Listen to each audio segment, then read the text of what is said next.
কেন্দ্র রাজ্য সংঘাত গোটা রাজ্য জুড়ে বিশেষ করে প্রধানমন্ত্রী আবাস যোজনার ঘর নিয়ে বিস্তর অভিযোগ জলপাইগুড়ি জেলার ধূপগুড়ি পৌরসভায়।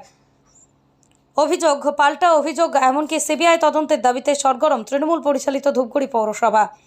পৌরসভায় মোট 16টি ওয়ার্ড রয়েছে। প্রত্যেক ওয়ার্ডে দেখা যাচ্ছে রীতিমতো কংক্রিটের পিলার সহ উপরে ছাদ নির্মাণ, কোথাও সম্পন্ন তো কোথাও আবার অর্ধ সম্পন্ন। কার্যত আবাস যোজনার ঘর বাড়িতে পৌঁছে গেলেও থাকতে হচ্ছে কাউকে অন্যের বাড়িতে, তা কাউকে আবার সামান্য একটা প্লাস্টিক টাঙিয়ে ঝুপড়ির মতো করে। শুনে নিন ধূপগুড়ির বিভিন্ন ওয়ার্ডের আবাস যোজনার ঘর নিয়ে কি বলছে ভুক্তভোগীরা। এখন এই যে জমিটা ছাড়তে বলতেছে, ঘর ভাঙতে বলতেছে, এখন এই ঘর না হওয়া অবধি তো জমিটা ছাড়তে পারছেন ছাড়তে করতেছে মানে ওই বাড়ি দিয়ে দিলে তাহলে আপনার থাকার জায়গা নেই। না। কাজ আটকে রয়েছে কত বছর ধরে? 3 বছর। 3 বছর ধরে। পৌরসভার সঙ্গে বা কারোর সঙ্গে কোনো এই বিষয়ে কথা বলেছেন? না। কথা হয়নি। মানে আপনারা জানতে পারছেন না যে কেন কাজ আটক হয়ে আছে? না। কি চাইছেন আপনারা? তাড়াতাড়ি ঘরটা যাতে হয়ে যায়, আর এই তাহলে আমরা এই জায়গাটা ছেড়ে দিব। যার জায়গা যার কাছে বিক্রি করেছেন তিনি কি আপনাদেরকে তাড়া দিচ্ছে? হ্যাঁ, আপনার নাম? ঝর্ণা বসা। বললাম কবে থেকে থমকে রয়েছে আবাস যোজনা ঘরের কাজ? এটা রয়েছে মোটামুটি 16-17 থেকে, মানে মোটামুটি 18 থেকে ধরেন, মানে শুরু 16-17 ঘর। এটা কাজ শুরু হওয়ার পরে থেকে এরকম? থমকে রয়েছে, 6 বছর হয়ে গেল রানিয়ে। কতটা সমস্যা হচ্ছে? প্রচণ্ড সমস্যা হচ্ছে। আমি তো মানে সমস্যার জন্য দাদার ঘরেই থাকতেছি, অনেক দিন হয়ে গেল দাদার এখানেই একটা ছাপড়া ঘরের মধ্যে থাকতেছি। এই ব্যাপার নিয়ে অনেকবার আমি গিয়েছি তাদের কাছে, কাউন্সিলের কাছে, পৌর বন্ধুর কাছে, গুড্ডু সিংয়ের কাছে, সবার কাছে গিয়েছি। কি বলেছিল তারা? সবাই বলেছে এর মধ্যে ঢুকে যাবে, চিন্তা নাই, তোর এই লটটা এর মধ্যে ঢুকে যাবে, টেনশন নাই, ঢুকেই গেছে, তুই যাই দেখ, ঠিক আছে, অ্যাকাউন্টটা চেক করিস, এই ধরনের বিভিন্ন ধরনের কথা অনেকবার বলেছে আমাকে। কিন্তু কাজের কাজ কিন্তু কাজের কাজ কিছুই হয়নি। ঠিক আছে, ব্যাংকে অ্যাকাউন্ট চেক করেছি, তখন দেখলাম না ওইভাবে আছে, তারপরেও জানাইছি, না এর মধ্যে ঢুকে যাবে, কোনো অসুবিধা নাই, এইভাবে চলছে। যখন প্রথম আপনারা প্রপোজালটা পান ঘর আসার, তখন ঠিক কি কথা হয়েছিল আপনাদের সঙ্গে, কি জানিয়েছিল আপনাদেরকে? তখন জানিয়েছে যে 3,68,000 টাকার ঘর, ঠিক আছে, তো রানিংয়ে হয়ে যাবে। তো রানিংয়ে হয়ে যাবে, তো ওইভাবেই মোটামুটি 2-3 কিস্তি দেওয়ার পরে তার এইভাবেই থমকে আছে। তারপরে তো ঘুরছি মোটামুটি 5-6 বছর থেকে। আচ্ছা, যে জায়গায় ঘরটা তৈরি হয়ে আছে এই মুহূর্তে অর্ধসমাপ্ত অবস্থায় রয়েছে, সেই জায়গাটা তো আপনার? হ্যাঁ, এবং সেই জায়গাটা আমার। হ্যাঁ। তারপর ওখানে তো বসবাস করার মতো অবস্থা নেই, তাহলে না, থাকছেন কোথায়? বসবাস করার মতো মানে পরিস্থিতিতে নেই এখনো 2 লটের টাকা আটকে আছে। ওইটা হয়ে গেলে মোটামুটি আমার খুব সুবিধা হতো। ওই সমস্ত ব্যাপারে ওনাদেরকে অনেকবার বলা হয়েছে, বোঝানো হয়েছে, ওনারা আসে আমার বাড়িতে দেখে। আমি বারবার করে বলছি, দেখেন দাদা এই পরিস্থিতি, আমাকে এতে হেল্প করেন, আমার টাকাটা ঢুকাই দেন, ঠিক আছে, সবই দেখতেছেন। ভাই ঠিক আছে, ওগুলো চিন্তা করতে হবে না, এর মধ্যে করে দিচ্ছি, তারটা হয়ে গেছে, কথা হয়ে গেছে, এর মধ্যে ঢুকে যাবে, অ্যাকাউন্টটা চেক করিস, এই ধরনের বারবার আমাকে এই ধরনের প্রপোজাল দিচ্ছে, কিন্তু রেজাল্ট ভালো পাই নাই আমি এখনো। এখন কি অবস্থায় রয়েছে? এখন ওইভাবে আছে, আমার 2 লটের টাকা এখনো আটকে আছে। আপনার নামটা একটু বলবেন? আমার নাম মনোরঞ্জন দাস। আর এই গোটা ঘটনা নিয়ে ধূপগুড়ি পৌরসভা অন্য যুক্তি দেখিয়েছেন। পৌরসভার উপপ্রধান রাজেশ কুমার সিংয়ের দাবি, কেন্দ্র সরকার আবাস যোজনার টাকা আটকে দেওয়ায় ধূপগুড়ির প্রত্যেকটি ওয়ার্ডের আবাস যোজনা প্রাপকদের নানাবিধ সমস্যার সম্মুখীন হতে হচ্ছে। বলছিলাম ধূপগুড়ি পৌরসভায় আবাস যোজনার ঘরের একটা বিস্তর দ্বন্দ্ব তৈরি হয়েছে, যার জেরে ধূপগুড়ির বিভিন্ন ওয়ার্ডবাসীরা জেরবার হয়ে যাচ্ছে। আর দেখা যাচ্ছে কারোর ঘর সম্পূর্ণ কিছুটা হয়েছে, কিছুটা হয়নি। কেউ আবার টাকা পেয়ে বলছে যে তারা ঘর করবে না, কেননা যে ঘর করার পরে তারা বিপাকে পড়তেছে। প্রথম কথা হলো যে আমরা দুটো ইয়ারে বিগত বোর্ডে 1489 ও 1765 ঘর ছিল। তারপরে দুটো ইয়ারে 2395 ঘর আমরা পৌরসভা থেকে দিয়েছি। আমরা প্রথম কথা হলো যে আমাদের জানতে হবে যে এটা শেয়ার কার কার আছে। একটা বেনিফিশিয়ারি শেয়ার, একটা স্টেট গভর্নমেন্টের শেয়ার এবং একটা সেন্ট্রালের শেয়ার। সেন্ট্রাল আমাদের বারবার এটাকে বঞ্চিত করছে। সেন্ট্রাল তার শেয়ারটা ঠিকমতো না দেওয়ার জন্য আমরা মানুষকে সেই ব্যাপারে পরিষেবা দিতে পারছি না। তবুও আমরা অনেকটা ঘরে মানুষকে ছাদের টাকা আমরা দিয়েছি। আর যারা 35,000 টাকা পেয়েছে তাদের কিন্তু পরিষ্কারভাবে আমাদের স্ট্যান্ড আছে, তাদের কাজটা শুরু করতে হবে। পরবর্তী 35,000 তারপর কিন্তু 1 লাখ ছাদের জন্য টাকাটা দেওয়া হয়। এটা step by step state government থেকে ভাগ করে টাকাটা দেওয়া হচ্ছে। একবারে টাকা কিন্তু দেওয়া হয় না কোনো বেনিফিশিয়ারি। এবার কিছু মানুষ অসুবিধা আছে, এটা অস্বীকার করে লাভ নেই, কিন্তু আমরা এই ব্যাপারে আমাদের ফিরাদ হাকিম সাহেব ভোটের সময় এসেছিলেন এবং আমাদের সেকেন্ড কমান্ড অভিষেক বন্দ্যোপাধ্যায়ও বলেছে যে সেন্ট্রাল টাকা দেখ না দেখ আমরা এই ভোট পর্ব মিটতেই লোকসভা এমসিসি উঠে গেলেই আমরা এই টাকাগুলো দিয়ে দিব, যাতে মানুষের অসুবিধার সম্মুখীন না হয়। তবে কি ধূপগুড়ির যে সমস্যাটা রয়েছে এখন এই আবাস যোজনা নিয়ে, সেটা সুরাহা হতে চলেছে? একদম 100% সুরাহা হতে চলেছে। এটা তো আপনারা জানেন যে 100 দিনের কাজেও মমতা বন্দ্যোপাধ্যায় সেন্ট্রাল টাকা না দিলেও টাকা দিয়েছে। আমরা আবাস যোজনার টাকা অলরেডি মুখ্যমন্ত্রী বলেও দিয়েছি, এবং আমরা কিছু কিছু টাকা দিচ্ছি না, তাহলে এমসিসির জন্য কিছুটা আটকে আছে, এবং যেটা অনগোয়িং প্রসেস সেগুলো টাকা আমাদের কিছু ঢোকার কথাও আছে। সেটা আসলে মানুষের আমরা কিন্তু পার্ট বাই পার্ট টাকা দেওয়া হবে। কিছু মানুষ টাকা পেয়েওছে, এর মধ্যেও টাকা পেয়েছে, এরকম ব্যাপার নেই যে টাকা পাচ্ছেন না, ছাদের টাকা পেয়েছে। কিছুটা মানুষের অসুবিধা হচ্ছে যে মানুষ চাচ্ছে যে তাড়াতাড়ি টাকাটা ঢুকে গেলে তারা কাজটা শেষ করতে হবে, কিন্তু আমাদেরও তো একটা নিয়ম শৃঙ্খলাবদ্ধ হয়, একটা লিমিটেশন টাকা আসলে সেই টাকাটা 16টা ওয়ার্ডেই সব বেনিফিশিয়ারিকে ভাগ করে দিতে হবে। আচ্ছা, ওয়ার্ডবাসীরা তারা বলছে তারা মানে কোনো বিষয়ের সাথে অবগত নয়, তারা জানেই নাই তারা তাদের কাজ কেন থমকে রয়েছে, কি বলবেন তাদের উদ্দেশ্যে? না, আমরা তো বারবার বলছি, দেখুন গভর্নমেন্ট টাকা দিচ্ছে না সেটা তো আমরা সবাই জানি, এটা তো বারবার আবাস যোজনার কথা বলা হয়েছে, এবং আমরাও রাজ্য সরকার থেকে যেসব টাকা পাচ্ছে মানুষের কিন্তু সেই টাকাগুলো দেওয়া হচ্ছে।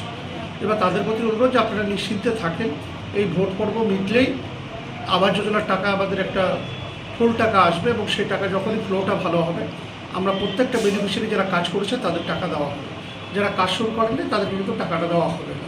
সাধারণ মানুষ দীর্ঘ কয়েক বছর ধরে ভিটেহীন হয়ে কোনোভাবে পরিবার নিয়ে দিন কাটাচ্ছেন। যেখানে কেন্দ্র রাজ্য সংঘাত চলছে, সে জায়গায় দাঁড়িয়ে ধূপগুড়ি পৌরসভায় রাজনৈতিক তরজা শুরু হবে না, এমনটা হয়? আবাস যোজনার ঘর নিয়ে বিস্তর অভিযোগ ধূপগুড়ি পৌরসভার বিরুদ্ধে। শুধুমাত্র অভিযোগের স্বরূপ নয়, রাজ্যের বিরোধী দলগুলো অর্থাৎ বিজেপি ও সিপিএম ধূপগুড়ি পৌরসভার একাধিক দুর্নীতি নিয়ে আন্দোলনে নেমেছেন। যোজনায় তৃণমূল হচ্ছে ভোট পাওয়ার জন্য একটা আবাস যোজনার টাকা 3 জনকে ভাগ করে দিয়েছে। এবার হচ্ছিল তারা লিস্ট মেলাতে পারছে না। আবাস যোজনার টাকাতে একেবারে তৃণমূলের নেতাদের খুব কাছের লোকরা যারা পাওয়ার যোগ্য না, তারা হচ্ছে আবাস যোজনার টাকা পাচ্ছে, তারা 100% পেয়ে যাচ্ছে। কিন্তু বাকি এই যে সাধারণ মানুষ যারা হচ্ছে ঘর টর ভেঙে কেউ হচ্ছিল অন্যের জায়গাতে, বা কেউ পলিথিন খাটিয়ে বসে আছে, ঘর করতে পারছে না এবং সেই টাকা ঠিকমতো ঢুকছে না, এই টাকা হচ্ছে লুটপাট হয়ে গেছে। আর এটার উপরে যদি ইডি বা সিবিআই তদন্ত করে, তাহলে পরে হচ্ছে তৃণমূলের শাসক দলের হচ্ছে যারা আজকে বোর্ডে আছে প্রত্যেকের হচ্ছিল কোমরে দড়ি পড়বে। ঘর নিয়ে বলতে গেলে বিস্তারিত অনেক তথ্য রয়েছে, এবং তথ্য প্রমাণ সমেত কথা আমার কাছে আছে, তথ্য সমেত। তো আজকে 2012 সাল থেকে ধূপগুড়ি পৌরসভা তৃণমূলের বোর্ড, 17 সালে এসেও তৃণমূলের বোর্ড। আজকে গত সময় যারা আজকে ভাইস চেয়ারম্যান ছিল তারা এখনকার কাউন্সিলর। আজকে 15-16 অর্থ বছরের ঘরই এখনও কমপ্লিট দিতে পারেনি, এবং 16-17 সালে যে অর্থ বছরের ঘরগুলো যে অ্যালটমেন্ট হয়েছিল, সেই 16-17 অর্থ বছর সেই গত বোর্ডেই হয়েছিল। সেই সময় বিজেপির প্রতিনিধিত্ব আমি একা করেছি, এবং সিপিএম তখন বিরোধী দলনেতা ছিল। সেই মুহূর্তে আজকে দাঁড়িয়ে আজকে তৃণমূলের আজকে প্রাক্তন ভাইস চেয়ারম্যানের বক্তব্য যা শোনা যাচ্ছে, আজকে আমি এখনকার বিরোধী দলনেতা এই বোর্ডের। তো আমার প্রশ্ন, 15-16 সালের অর্থ বছর, 16-17 সালের অর্থ বছর, 16-17 যে অর্থ বছরে যে ঘরগুলো অ্যালটমেন্ট হয়েছিল প্রায় 3000, সেই বোর্ডে অ্যালটমেন্ট হয়েছিল। সেই সময় বহু লোকের নাম কেটে দিয়ে নিজের ওয়ার্ডে বেশি করে ঘর পাইয়েছে। যেরকম আমার ওয়ার্ডেই বলি, তখন তো আমি একটা কাউন্সিলর বিজেপি প্রতিনিধিত্ব করেছি, আমার ওয়ার্ডে 87টা ঘর অ্যালটমেন্ট হয়েছিল। সেখানে 65টা ঘর আমাকে অ্যালটমেন্ট দিয়ে নিজের ওয়ার্ডে সেটা নিয়ে গেল, এবং যেখানে নাম পোর্টালে থাকার পরেও যেটা নিয়ে দেখা গেল যে এখানে নাম আছে, সেই নাম নিয়ে প্রতিবাদ করা নিয়ে তার বেনিফিশিয়ারি কমপ্লেন করেছে, আমার নাম থাকা সত্ত্বেও নাম কাটা হলো কেন। তাই এই বোর্ডে আসার পরে 2017 সালে বোর্ড আসার পরে 2018 সালে আমরা 4 কাউন্সিলর পৌরসভার মধ্যে শারীরিকভাবে হেনস্থা হয়েছি। সেটা 2018 সালে ইলেকট্রনিক মিডিয়া এবং ইলেকট্রনিক মিডিয়াতে, সোশ্যাল মিডিয়া থেকে শুরু করে আজকে পেপারে যেটা ফ্ল্যাশিং হয়েছিল, তার শারীরিকভাবে যে আমাদেরকে হেনস্থা করেছিল। আচ্ছা, এই সমস্ত দুর্নীতি এবং আপনাদের রাজনৈতিক চাপানোত্তরের মাঝে গিয়েও সাধারণ যারা মানুষ রয়েছেন, যারা আপনার ওয়ার্ডবাসী যারা, তারা তো সমস্যায় পড়ে, তাদের সমস্যার সুরাহা ঠিক কোথায় তাহলে? আজকে এমন লোককে ঘর দেওয়া হয়েছে যেটা পোর্টালের নাম ছিল না 2015-16, 16-17 অর্থ বছরের, সেটা 16-17 অর্থ বছরের নামের অ্যালটমেন্ট তাদের ফুল কমপ্লিট হয়ে গেছে ঘর, তাদেরকে 19-20-তে নিয়ে এসে তাদের নাম এন্ট্রি করা হয়েছে। এটা প্রশ্নটা আমার সেই সময়কার বোর্ডের কাছেও থাকলো। সেই সময় বিরোধী দলনেতা আমি ছিলাম না, সিপিএম ছিল। তাহলে আজকে যদি ঘর নিয়ে যদি তদারকি শুরু হয়ে যায়, প্রত্যেকটা তৃণমূলের কাউন্সিলররা আজকে জেলে ঢুকবে।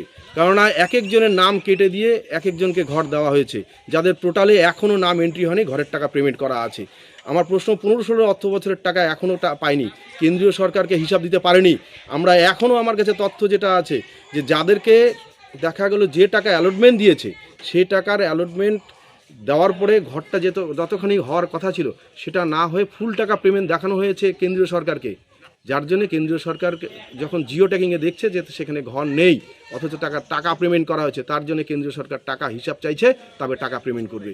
রাজ্য সরকারের এই যে তৃণমূলের যে পৌরসভা, এই যদি এখন যদি সিবিআই তদন্ত হয় না, চাকরি থেকে শুরু করে এখানকার নিয়োগ দুর্নীতি যেটা করেছে সেখান থেকে প্রত্যেকটা জেলে ঢুকবে। এদিকে শাসক দল অবশ্য গোটা ঘটনার দায় কেন্দ্র সরকারের উপর চাপিয়ে দিচ্ছেন। আপনারা জানেন যে 2021-এ আমাদের ভারতবর্ষের প্রধানমন্ত্রী এবং তার দলের মানে আশা ছিল যে পশ্চিমবঙ্গে তাদের সরকার গঠন হবে। যখন পশ্চিমবঙ্গের মানুষ যখন তাদেরকে সেই জায়গায় বসানোর চেষ্টা করলেন না, মমতা বন্দ্যোপাধ্যায়কে তৃতীয়বারের জন্য মুখ্যমন্ত্রী করলেন, সেই 21 সন থেকে তাদের যে 1.5 লক্ষ টাকা করে এই ঘরের পাঠকদের দেওয়ার কথা, তারা 21 থেকে আজ অব্দি 24 সন অব্দি একটা টাকাও তারা দেয়নি। আপনারা জানেন এই নিয়ে আন্দোলন মমতা বন্দ্যোপাধ্যায়, অভিষেক বন্দ্যোপাধ্যায় দিল্লি অবধি করেছিল, ঘরের টাকা এবং 100 দিনের টাকা। আপনারা জানেন কেন্দ্রের 100 দিনের যে আইন, সেই আইন পরিপ্রেক্ষিতে 100 দিনের টাকা কেন্দ্রকেই পুরাটা দেওয়ার কথা, কিন্তু কেন্দ্র যেহেতু পশ্চিমবঙ্গের মানুষকে বঞ্চিত করার চেষ্টা করছে, মুখ্যমন্ত্রী মমতা বন্দ্যোপাধ্যায় রাজ্য সরকারের তহবিল থেকে সেই 100 দিনের টাকা কিন্তু পূরণ করে দিয়েছে। আমাদের মুখ্যমন্ত্রী বলেছে মে মাসের মধ্যে যদি কেন্দ্র যদি এই 1.5 লক্ষ টাকা করে যদি না দেয়, তাহলে আগামী ডিসেম্বরের মাসের মধ্যে রাজ্যের থেকে সেই টাকা দিয়ে প্রতিটা মানুষের ঘরের টাকাটা পূরণ করবে। তবে ধূপগুড়ি পৌরসভা যা বলছে যে নিজের ফান্ড থেকে তার কাজটা করে দেবে, তাহলে কি সেটা সম্ভব? পৌরসভা কি বলেছে? পৌরসভা, ধূপগুড়ি পৌরসভা, তবে বলা হচ্ছে রাজ্যের যে ফান্ড রয়েছে রাজ্য সরকার আবাস যোজনার, সেটা রাজ্য সরকারের ফান্ড থেকেই কাজটা করে দেওয়া। ওটাই তো বললাম, যেহেতু 100 দিনের টাকা এত কোটি টাকা রাজ্য সরকার দিয়ে সে পূরণ করলো, এইভাবে মমতা বন্দ্যোপাধ্যায় আমাদের মুখ্যমন্ত্রী বলেছে আগামী ডিসেম্বরের মধ্যে রাজ্যের ফান্ড থেকেই সে টাকা 1.5 লক্ষ টাকা করে যে পাবে, সেই 1.5 লক্ষ টাকা পূরণ করে প্রতিটা গরিব মানুষের ছাদের ঘরের ব্যবস্থা করে।